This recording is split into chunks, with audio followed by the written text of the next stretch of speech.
what my tips and tricks are for when you have a baby in the NICU. We had a very long stay. I had my baby at 27 weeks and 6 days. We were in the NICU for 60 days. She really didn't have any downs.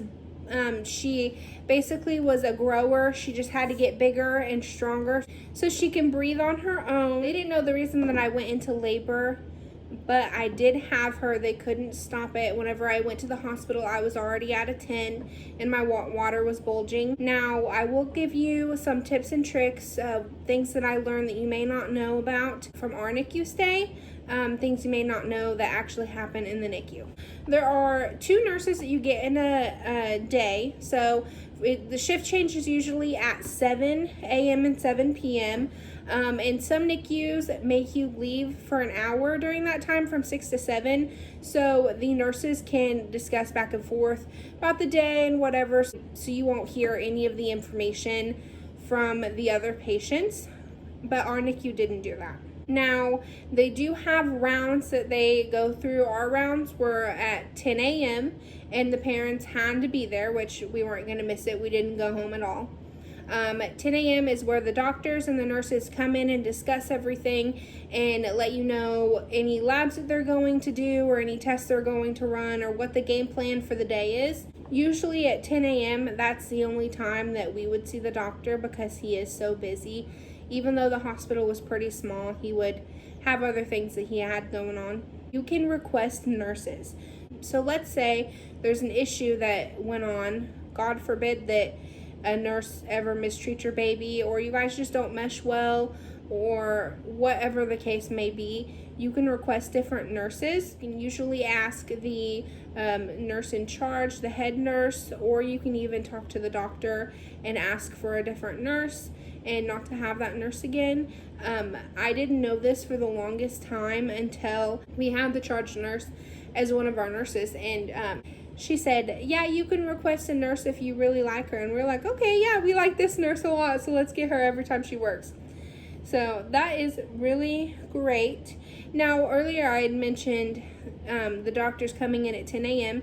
So in our NICU, you have the same doctor for every 2 weeks. So what I mean by that is for 2 weeks, you would have one doctor, and then the next 2 weeks, you would have another doctor. Our NICU only had 2 doctors, but I do know higher level NICUs have multiple doctors, so it may be different at other hospitals. Parents that are up at the NICU all the time, their babies tend to come home sooner. If they're up doing skin to skin, taking care of the baby as much as they can, and really just being there and making the baby more comfortable, the babies will tend to grow faster, get healthier faster, and they get to come home. We were up at the NICU with our daughter every single day, and she came home quick for a 27-weeker. She learned how to eat really fast. She regulated her body temperature. Unfortunately, there are some parents that are very neglectful that don't actually come visit their babies, and it's really sad. They try to get a social worker involved in that case, but that's just something you may see in the NICU, that there's a baby that doesn't have any visitors, and it is kind of sad to see. Being in the NICU, whether it's a day, a week, 2 weeks, a month, 60 days like we were there, it is very draining on your mental health. You can develop postpartum depression or PTSD or whatever the case may be super quick. You have all these emotions of a baby in the NICU that you don't know what's actually going to go on, if they're going to have a good day or a bad day. You're just hoping for the best.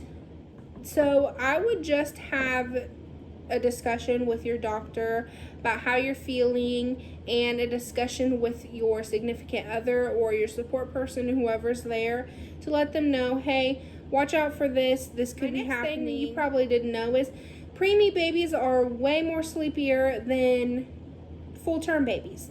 So what I mean by that is, whenever we brought Everly home, my daughter, she would eat a bottle, and then she would sleep for the next 3 or 4 hours, and then she'd get a bottle again, be up for maybe 10 minutes after that, and then she'd go back to sleep. And she did that for a long time. She still slept through the night. In our NICU and most NICUs, you have to take an infant CPR class before you bring your baby home. Now, if your baby has to come home on other supplies, like Everly, she came home on oxygen, or if you have to come home with a feeding tube, you will get extra training on that, but what is required is an infant CPR class. You will have a car seat test before you come home. They put your baby in a car seat for at least an hour. If you live farther away, it will be the distance that you live away from the NICU. But they do have to hook up wires to your baby to check out their oxygen and their heart rate and everything to make sure that they're okay to ride in the car seat, because they don't want a baby to go home when the baby's not ready. Like I said before, sometimes your baby will come home on oxygen like Everly did, and if that's the case, then they will get home health involved. And I know sometimes the pediatrician will wean the baby off of oxygen, but with our situation, home health was the one to wean her off of oxygen, and she was on it for almost a month. It was like 3 days shy. If you are wanting to breastfeed, it can take up to 7 days for your milk to come in. I know in our NICU, I felt very pressured to breastfeed or to pump, even though that's what I wanted to do. They were just pressuring. Oh, your baby really needs the milk because it is way healthier for them. They need the milk and colostrum to grow strong, which I agree with that. But I just felt really pressured. They can give your baby donor milk.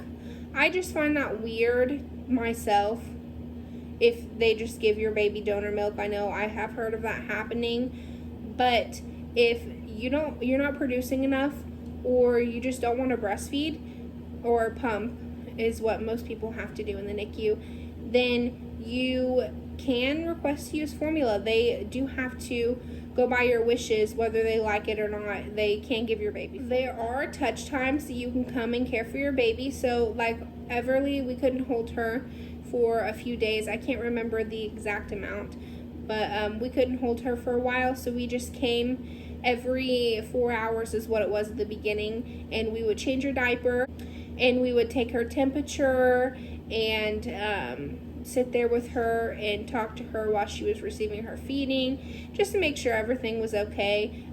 Whenever they are big enough and can regulate their body temperature, preemies can wear clothes. So we would go in there and we would change her clothes whenever she was that. The thing I wanted to talk to you about is your babies are in there and they're relying on you to be their voice, to be their advocate. They can't speak up when a nurse is being bad to them. They can't speak up when they're being mistreated or anything else. If you see that and you notice something happening, you have to voice out and let someone know that this is not okay. That's your baby and you're there to protect them. I see too many times, and I hear too many times about moms being so shy because they're not the type of person to talk out over someone if something's happening, but you have to do that because that innocent baby is. There were some of my tips and tricks of the NICU. If you have any other questions, feel free to comment down below. Don't forget to like and subscribe. Thank you.